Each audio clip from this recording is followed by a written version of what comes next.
Hey, what's up everybody watching on YouTube? Troy Devlin here. If you're new, please like and subscribe.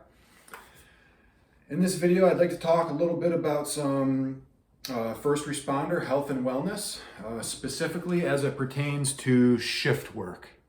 So guys, what do you think? Shift work. Do you think there's any potential negative health consequences that come along with shift work? Does it make you feel like crap? Do you think that it throws off your sleep at all? What do you think? I'm not a doctor, so this isn't medical advice. I am a health coach, a mindfulness guide. I worked in a prison for 10 years. I worked on the street for 5 years. I have some experience in the field of being a first responder and doing the shift work. And so let's explore this. I'll tell you what I think, and we'll talk about some potential workarounds, some hacks, and some things that maybe we should focus on in terms of shift work. And what's wrong with shift work? How can it affect us negatively? Well, it can throw off our circadian rhythms. Okay, very simply, it throws off our sleep.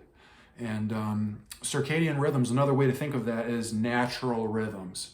And it's very likely that human beings were designed to sleep when it's dark outside and be awake when it's light outside. And, if you're a first responder, your job requires that sometimes you are the one that works overnight. Because if the phone rings overnight, if there's an emergency, right, someone's got to be there. It has to be staffed around the clock. So it's accomplished through shifts. So people will work 7 to 3, 3 to 11, 11 to 7, or some variation thereof. Sometimes it's a 12-hour shift and there's only 2 shifts, but however they do it, they get 24-hour coverage. Now, it throws off circadian rhythms. It's not natural to be awake at nighttime when it's dark outside.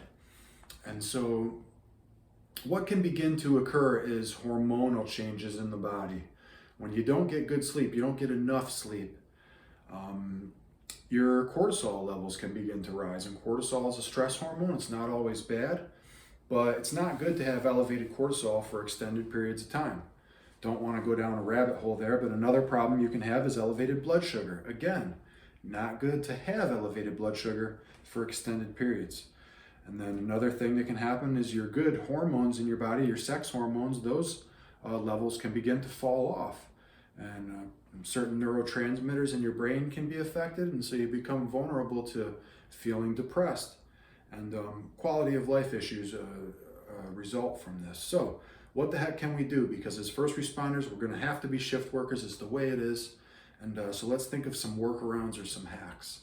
So my number one tip or hack or piece of advice I could give in regard to circadian rhythms and how to optimize, how to get better sleep: try to be consistent. Try to go to bed and wake up at the same time every day.